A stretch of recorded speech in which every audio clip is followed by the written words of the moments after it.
Okay, sure. Just shout if you can't. So I'm going to try and do this a bit quicker than, so originally we were going to do like 20 minutes, but I think with the heat we're just going to try and halve that.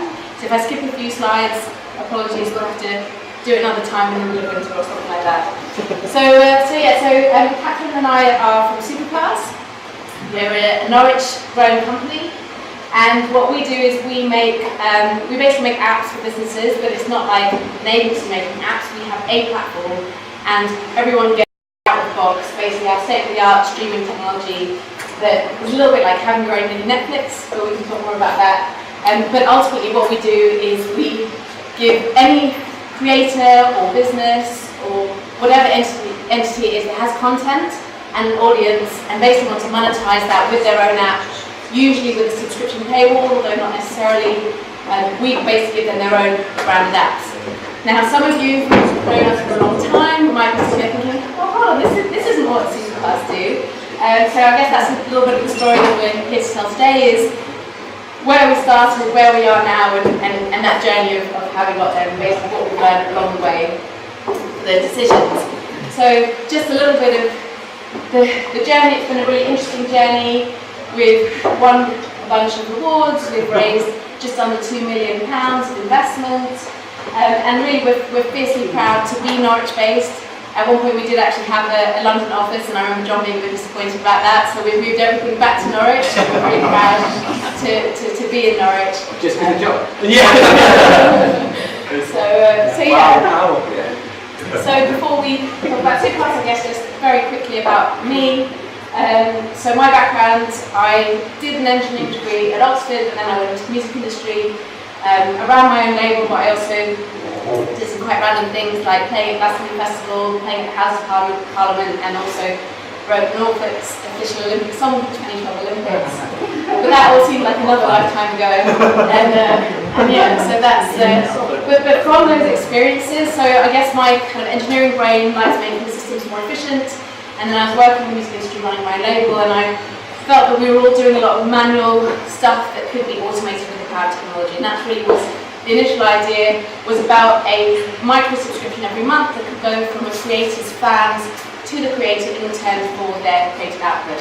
And that was really the seed idea of Supercars, and ultimately that's kind of still what we're doing now, although it's evolved a lot. We're in a pretty different market, we've got quite different products, but actually the fundamental idea of why we're doing it and what we're doing is really still that idea. So it came from a real world need that I had, identifying that gap in the market. And for ages I was like, okay, someone's going to do this, I really want this to exist, someone's going to do it. And after about 3 years of waiting for it, I was like, okay, I'm going to start this.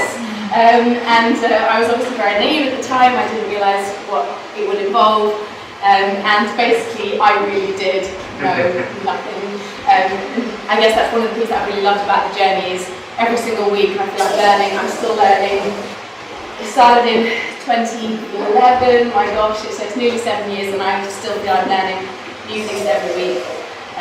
So I guess that's part of the lovely part of the journey. And one of the nice bits that I kind of like to talk about is that in this context, is that when I started, I hadn't lived in Norwich very long, and I didn't know any developers. In fact, I didn't really know many people.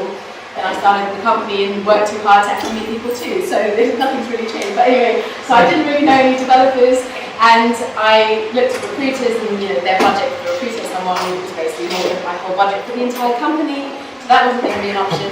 So I thought, well, how am I going to meet people?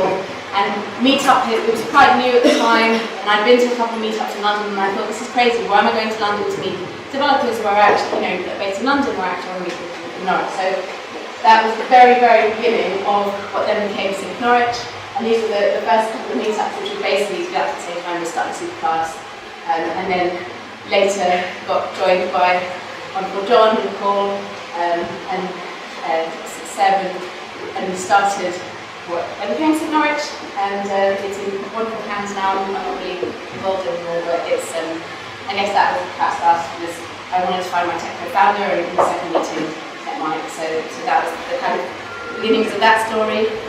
And yeah, so our beginnings really were in music. But what we found, we did deals with the major record labels, and we worked with some fantastic, world-renowned artists. And what we then found was we had this, basically we built mini Spotify, and we've got a TechCrunch review where actually Mike Butcher calls us, mini Spotify, but actually where the artists have direct control and with a lot more features was his quote. And what we found actually was we built this quite powerful streaming technology that actually could be customized to each person. They can actually own it as a product. So instead of a big company like, for example, NBC actually having to build their own streaming service, we actually are now in a position where out the box we can provide that kind of streaming platform to anyone. So that's really where we started, and then the sort of beginning of moving into other things in music was actually Matt Hayes, who's a TV fishing celebrity. If any of you are into fishing, I see some nods. Yeah, so Matt Hayes, he's got about 15 years worth of series on Discovery Channel, things like that. He's basically one of the top celebrities in the fishing world. And so he said to us, I've got all these DVD box sets, it's expensive for my fans to buy all the DVDs, Netflix isn't really licensing content like mine, my fans just have to wait for TV reruns, and he really wanted to own his own service, and that's really where we came in, and we said, yeah, absolutely, we can do that. So we started with him, but then we realised that actually our video streaming technology needed a lot of work, so then we invested quite heavily into the video side of things. Obviously after that we'd mainly been doing audio, and the video was mainly just like music videos that are like 3 minutes long. So we had these film feature-length programs in HD, and it's a completely different challenge. So we took the decision to really invest in the video technology and built some nice kind of auto-transcoding that can, automatically detect what kind of device and connection the end user's at, so it can automatically buffer to stream it to the right resolution, so you don't have buffering and things like that. And so his fans initially kind of had to bear with a bit of buffering, and they were basically our guinea pigs. But it was a really good investment for us in the business, because then it opened up this huge new market to us, which is basically SVOD, which is subscription video on demand. And it's an absolutely massive space and really growing exponentially. But we can come on a little bit more to the market in a moment. And just to give you some kind of data, because data is always quite nice, to explain the real value of what we're doing for content creators, where they're not really getting the monetization from things like Amazon Prime or Netflix or Spotify or Apple Music that they would get if they were selling a DVD or selling a CD. We basically, through a subscription, they can actually earn 200 times more. Some of our clients are earning 200 times more per play than on Spotify or Amazon Prime, and they can earn 1,000 times more per subscriber than a YouTube subscriber. And then we also have Pay What You Want Extra. So some of our clients actually allow their fans, so they'll set like a subscription, say £1 a month, and then fans can choose to pay more if they want. And a nice example is Imogen Heap, who's a very well-renowned artist for her technology innovation, and won also Grammy Awards, and was on Taylor Swift's album, did the Harry Potter soundtrack for the theatre, and all that kind of stuff. Anyway, she's on Superclass, and with her fans, because they really believe in her innovation and her creativity, and they want to support that. A lot of them, although the price was £1 a month, they were choosing to pay £10 or £15 a month to her, not actually getting anything more than the fans paying £1 a month, other than knowing this money's going to her to support her cause. And I think that's really, really powerful, and from that we really learned that with that kind of dedicated audience, it's not just about what they get. Like a lot of people are like, oh, well, why would people subscribe to this? I've got Spotify, and what else am I getting? But actually, it's not just about what fans get, it's also about what they can give back. And I think that relationship really comes into its own on a platform like that. And we do see that with the Matt Hayes fans as well. So it does work across a lot of different things. So just coming on to the real value of the platform, it's not just about being able to finally have all their content in one place. So it's got video, audio, blogs, photos, pulls in all the social media from Facebook, Twitter, YouTube. So it's really a kind of central hub for everything that business has finally in one place. But instead of it being on a website that actually is quite shocking how much people pay for static websites, although I'm sure someone can benefit from those prices. But for kind of similar price, with us they can have an iOS native app, an Android native app, a sophisticated web app, and all of that kind of out of the box, where it's not just something that they build and then they've suddenly got to think about, okay, the cost of maintaining it. We do all of that continuous maintenance software updates, everything. So actually it's a really nice solution, especially for businesses that are busy, don't necessarily know about tech, don't have the time, and actually just want to focus on making more awesome content and remarketing to their audience.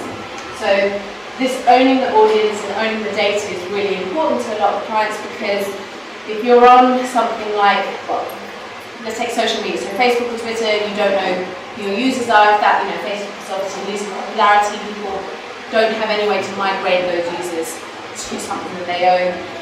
Things like Amazon Prime, one of our clients, big hypnosis and meditation client, they sell literally 10 million minutes a month on Amazon Prime. They don't know who a single customer is. They have no way of selling on to those customers more of their products.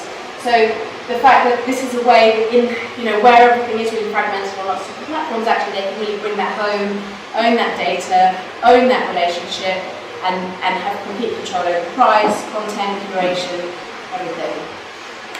So I'm here to talk about the pivot, but I think pivot's probably quite a like a violent action, but for us it was definitely more of an evolution. I sort of told about the Matt Hayes story, and we really evolved through all these things. And we always had this vision when we started that actually we're starting in music because that's what we know, but actually we eventually could see this working for other verticals, and now we really are in a situation where music we just see as one slice of the opportunity, but actually we're now lots and lots of different market verticals. So we've got clients in e-learning, massive market in e-learning, health and well-being, membership organisations, charities, kids entertainment, obviously TV and music and all of that kind of stuff. So really it's kind of really evolved into a platform where any business, one of the leads in our pipeline is actually a top 5 accounting firm, which you think, oh, well, why would they want to stream a platform? They do a lot of training.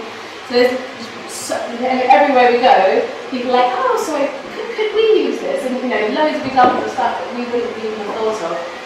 So it's a really exciting time for us in terms of all the different opportunities of who can use our app and how it can really empower them to drive their business to the next level. The other big change that we made about 3 months ago was that before, subscription channels were on the Superpass app, but we found that particularly a lot of the bigger clients, they didn't want to be under someone else's brand, and actually having their ability to launch their own app, you just go to the App Store and you search for their company name, obviously was really valuable to them, and for us it means we can charge a lot more money for it, which is good for our business. So we basically also moved from a platform where we've got subscription channels to actually people having their own apps, although people, if they don't want to spend the money, they can still use the platform, but at the moment we're kind of not focusing on that, we're really focusing on these white label branded apps and really selling those. And then the other thing that we've really clarified, which I think to us was really helpful as a business, was before when we had the Superpass platform and we were B2B because we were licensing with record labels and artists, but then we were a consumer brand as well because fans would then hear about Superpass and they would be subscribing to the artist, but they would also be on the Superpass platform. So it was a bit confusing, were we B2B or were we B2C? And I think for us, one of the really big lessons that I've learned doing Superpass is focus. And the more you can focus, the easier it is, and I see Ben nodding, saying that the more you can focus, the easier it is, and the more you can drive what you're really aiming for. And for us to really narrow it down and go, okay, we are really B2B, we don't want to get involved in that consumer relationship at all, that really is owned by our clients. We can help them, enable them, provide knowledge bases about what's worked for other clients, but ultimately we're not getting involved in that. So our marketing now is much clearer because now we're like, okay, all our external messaging is B2B, all our spend is B2B, and that's helped a lot. So that was an important part of it. And then the other is more of a kind of, I guess on the money side, we were content licensing, so when we worked with a client, we would have to go to all of their rights holders and get license their content, but actually it's quite a time-consuming process. And again, we just want to focus on, we want to be a tech platform. We don't want to waste our time on that kind of stuff. We have built a quite sophisticated royalty reporting system where if there are multiple rights holders, we can actually work out exactly how much each individual video or audio has earned, so we can send those reports so they can distribute the money, which is actually another very beneficial feature that we've got. But we don't want to actually spend our time waiting months and months and months for these very legally expensive licensing deals that just zap time and money and resources. So actually going to a very purely SaaS model where we license our technology to the client and they pay us a fee, and we don't take a rev share of their subscription. That's another nice thing is to actually be able to say we pay 100% net rev share of all the subscriptions to the client. It's a great PR line, but actually it also makes our life simple. So we just really focus on those B2B SaaS fees. So I guess those are the main ways that we've really involved the business, and we do feel that now we're able to be a much leaner team, able to achieve much more, and also earn a lot more revenue with fewer clients. So it's really changed the whole business model and our approach to the market. And underlying it all is actually the same tech. So even with the white label side of it, it's actually just wrapping a white label wrapper around all of our existing tech. So actually we found we had this really valuable product, and actually just sort of, I guess what they always say with product market fit, that sometimes it takes time to find the right product for the market. And actually what we ended up doing was we built the product and then found the right market for the product. So we really do feel that we're now in a place where we do have product market fit, and this brings me on to the market opportunity. So some of you might be thinking, oh, well, do people pay subscriptions? If you've got your Sky subscription or your Amazon Prime subscription or Spotify or whatever, are people really actually paying additional subscriptions? And what's really interesting for us at the moment is that is absolutely what's happening in the market. There is so many businesses now where people are actually, people are sort of overwhelmed with all of that content that's free on the internet. People don't necessarily, people online expect everything for free, but actually a lot of people kind of, I guess if we're not talking about really young people, but actually people more kind of our age, people are time poor, they're busy, they have their things that they really love, like, they love fishing or whatever it is.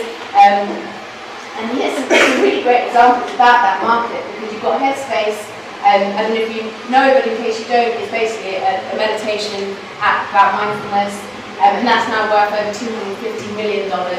And another example is Masterclass, which is basically videos of leaders in their fields across all industries, basically giving a masterclass on what they do. And that's also worth hundreds of millions now. So they are literally apps where consumers subscribe to that specific niche interest area, and subscriptions are really growing. I'm sure you all can think of examples. I'm sure in this room at least half of you are subscribed to something that's niche and specialist, because it's such an interesting market. And where we really come into that market is a lot of businesses have the content.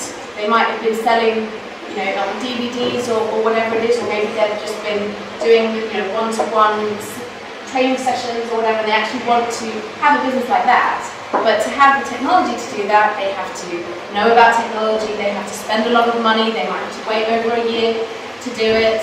So there's a lot of challenges and obstacles that actually mean a lot of people can't enter that market. Whereas now with us, they literally pay us 5 or 10 grand, and within a week, they literally can have their apps in the App Store with all their content, selling it to consumers, so they can literally go from zero to having a fully fledged business within days. So we think that's a really, really exciting opportunity, and that's really what we're doing now. So we've got a few case studies, and I'll run through them quickly because I realise I'm actually not doing the quick version of the talk, so sorry about that. So we've got DisruptTech, which is an e-learning platform, and they actually within a week had already earned 10 times what they'd spent on the app, and they license their e-learning material into universities. We've talked about Matt Hayes and Engine Heat. We've also got Motivational Life, which is the one where they sell millions of downloads on iTunes and very successful Amazon Prime stuff, and actually they've got hundreds and hundreds of these meditation, mindfulness, hypnosis tracks, and they finally have one app where they have everything together. They actually have about dozens of apps in the app stores, and everything is really fragmented. So they've done the technology thing. They know how hard it is in maintaining all the apps. And actually they love us because we take all of that technology hassle away for them, and they can really just focus on how they're going to market it, develop new content, and really drive their business. And they want to go after that Headspace Calm market and want to use our technology to do it. Another example, which is away from content, so I thought it would be quite interesting to use it, is actually FKC, which is the trade body for recording artists. So on their board of people like Pink Floyd, Radiohead, and they basically have thousands of recording artists that are members, and we basically organise all their membership fees, and through the app they don't really get content because they don't really have that, but they just get access to exclusive events. So there are other things that it just kind of makes life easier and takes away a lot of that admin hassle. And then there's another example with kids entertainment. So here's some nice feedback from Jonathan from Straptech, who actually, I must say thanks to Paul, we met because of NordevCon, so thank you. And just to tell you very briefly about our team, Catherine will introduce herself in a moment, and then also on our management team is Michelle Emerson, probably worth giving a quick mention to her because she has an amazing background. She was group director of BBC Worldwide, she was SVP at the major record label at EMI, she was on board of ASOS, CEO of Walpole, the British Lactic Branch Trade Body, so she's like real heavyweight amazingness, and she lives in Norwich, and we are very delighted to have her on the team. And this is our advisory board, which I'm trying to do a quick version, so I won't go into details, but we're really fortunate to have the tremendous support of basically world leaders in these areas. And one thing that I think is probably worth mentioning is, so as part of the journey of Superpass, we started off bootstrapping, there was just two of us. We took a while till we had 3 years before we actually raised any investment. And during that time, and since really, we've had so many people giving their time to us basically for free because they really believe in the mission. And I often think, well, why have they done it? And I think that Simon Sinek says it so well about the why is, really focusing on why you're doing what you're doing and having that real belief. And then hopefully if it's a good mission, then people will follow. And that does seem to be what we're doing. We've got a really, really passionate, dedicated team, really loyal, we have so much fun and work really hard. And I think it's because we all believe in this mission and basically trying to empower creators to be able to earn an income from their creations, to be more creative and really have the power of technology to make all of our lives more efficient. And so yeah, that's a really nice feeling to have that family. So very briefly, our journey has been that we bootstrapped for about 3 years, which is probably a story for another time. Lots of nice lessons learned from that. And then we raised investment. As I mentioned, we've raised just under £2 million of investment. That in itself is quite a learning journey. Happy to share any of those learnings if any of you are on a similar kind of journey to that. When I started, I literally knew nothing about raising money. So obviously we've learned a lot through that. I'm quite proud to say we mainly have raised it from angel investors. So almost all of that is actually private individuals that again just really believe in the mission, believe in what we're doing. And we haven't had any VC money, which again we're really proud of.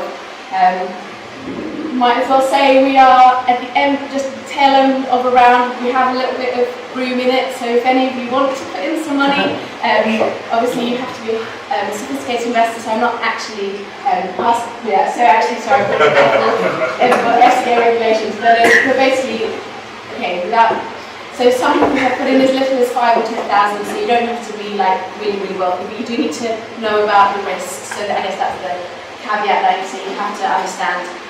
For what state? Pardon? What state? What would be the percentage? If you're interested, we can talk about that. Okay. He's ready for me. Yeah, just to caveat that I'm not asking for money and you have to understand the risks. So, so the stage that we're at now is we have a market-ready product. We're in that sales and growth stage. We're at the very beginning of that stage. So the white label product we just launched in the last few months. And now we're really here to grow the business, and it feels really good to be at that stage. And Catherine's going to tell you more about our learnings in that. Just to give you a little bit of an idea of what we're actually aiming for. So our vision is to be, we're very ambitious. We want to be the subscription streaming app technology for businesses globally. So we basically want to be the Shopify of subscription streaming apps. Which obviously is very ambitious, we do know that, but if you don't think big, then, if I haven't thought big when starting, well, yeah, it's been a really, really hard journey. I think it's important to also say that. Anyone that knows me knows it is really, really hard, but I think, if you know where you're trying to get to and you just keep going, then actually anything is possible. We're still in the very early stage of that journey, but we're still aiming for that, and we've got a lot of good places where we're now going with that. So it's a huge market. Basically, millions of businesses and creators worldwide potentially benefit from our technology. So if we had 10,000 apps, which is one of our milestones, then that would basically be that kind of revenue. But anyway, I'll jump on quickly. But I just thought that might be interesting to understand what market we're in.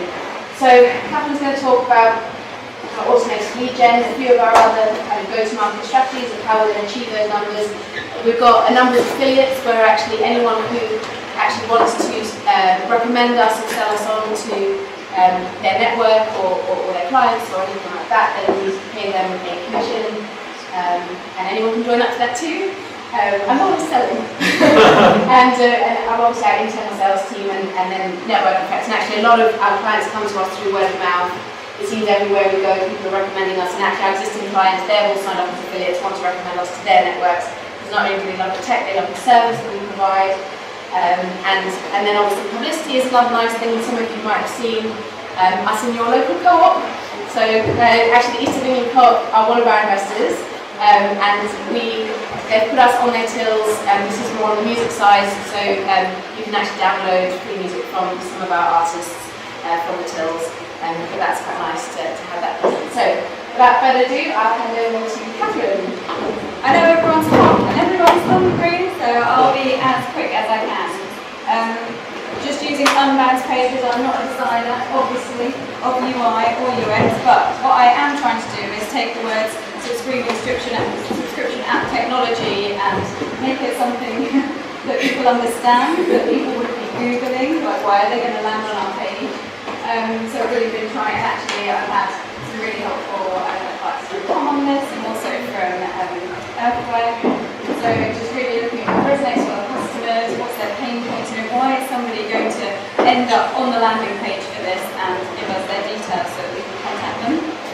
So we've done loads of split tests across, trying to get influencers on the page, trying to get companies on the page, and we've had some successes with the leads, and Juliana and I normally who they end up on the phone to. But really, so that's what we've been doing, is a bit of competitor analysis, and we also changed the pricing structure, so although it is 5 to 10 grand, depending on the size you are, we do a payment scheme as well. So a lot of you have probably done before, we used Hotjar to see what kind of behaviour is going on with the split test. We learned a bit more about what does and doesn't work, and we found it really interesting that the US and the UK are completely different in the way that they were treating our landing pages. And so we've just basically been optimising for conversions at the moment, just to try and get on the phone to those people, try and find out what it is that they were looking for initially, and we're still, I guess, trying to find what our absolute perfect customer looks like. I'll pass it back over to Juliana. Hopefully that's quick enough for everybody. Any questions, let me know. Catherine's much better being quick than me, so sorry for going on. But yeah, so basically we've got this automated lead generation pipeline now where we're actually seeing hundreds of leads come through, and we're really just looking at ways to actually optimise that so that we can really use that to then scale. So I think that's it from us. So just a couple of things. We are hiring. So if you would like to join our lovely, fun, friendly team, then we are currently hiring a Java developer, and we're actually, it's quite an exciting role because we're building from scratch a new part of the back-end data systems. So there's it's quite a nice new project to get your teeth into. So if anyone likes the sound of that, please let us know. The job advert starts on Monday. Good timing. As in the advert goes out, not the job. The job doesn't start. It can be arranged if you're ready. Well, yeah,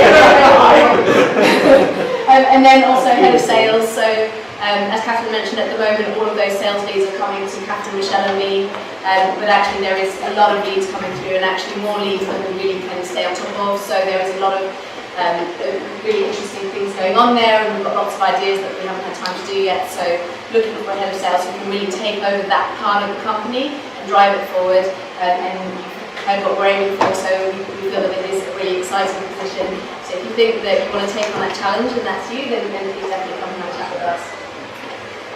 So the final thing is, if you do think that this might be useful to someone you know, or want to be an affiliate, then it's quite nice pocket money because you basically can earn £1,000 for recommending us to someone, and then if you recommend us to 5 people, it'll be £5,000. So, so yeah, definitely just let us know. There's my email address, and thank you for your patience, and I hope you enjoyed the barbecue.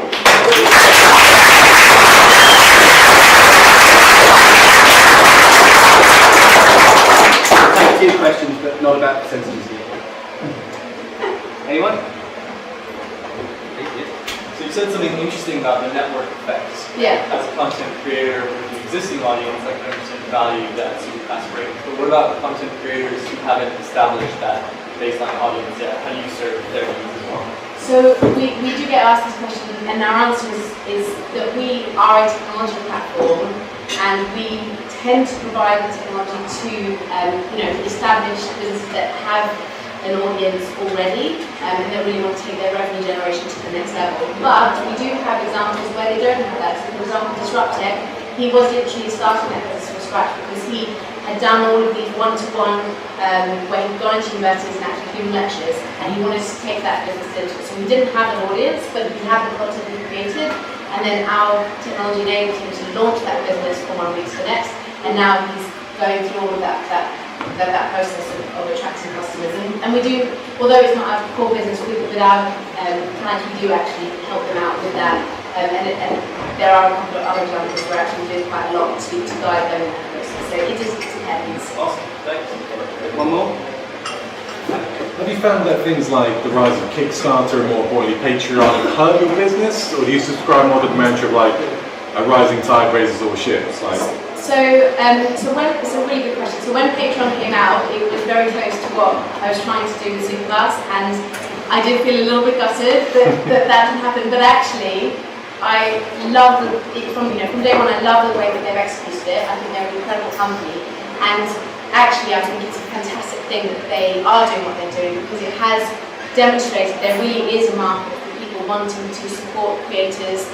People earn such a lot of money through those kind of platforms, and yes, so I love it. I love the company itself, and actually I think the market is so big that actually it makes our job easier that things like that exist, because actually the very beginning of Superpass I used to spend so long explaining to people what we did and why, and it was really, really hard explaining the vision, whereas now literally in about half a sentence people totally get it instantly, and I think it is through things like that, through some of the OTT stuff that Vimeo and people like that are doing. I think the market is really, really ripe for what we're doing, and it's a big enough market that actually there's space for many more Superpasses, but obviously we want a first mover advantage, and that's what we're able to do.